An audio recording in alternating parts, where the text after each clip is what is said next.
तुरुंगाची भीती दाखवून तिकडे देण्यात आलं। वसंतराव साहेब काँग्रेस पक्षाच्या अनेक नेत्यांना, सुनील केदार साहेब आहेत, सुनील केदारांना सुद्धा सांगितलं जेल की बीजेपी, त्यांनी सांगितलं मी जेलमध्ये जाईल पण बीजेपीमध्ये येणार नाही। असे हिंमतवान नेते सुद्धा काँग्रेस पक्षात आहेत। डी.के. शिवकुमार यांना सांगितलं जेल का बीजेपी, ते म्हणाले काँग्रेस जेलमध्ये जायला तयार आहे। त्यांच्या पोरीला जेलमध्ये टाकण्यात आलं। या मतदारसंघानं स्वर्गीय शंकरराव चव्हाण साहेब यांचा वारसा काँग्रेस पक्षाला लाभलेला आहे। त्यांच्या पाठीमागे इमानी एकबारे आपण उभे होतो।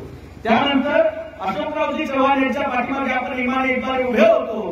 पण आदर्श घोटाळ्याचा आरोप झाला, ऐकून घ्या, आदर्श घोटाळ्याचा आरोप झाला त्यावेळेला सुद्धा या मतदारसंघातली जनता त्यांच्या पाठीमागे आरोप असताना सुद्धा खंबीरपणे उभी राहिली।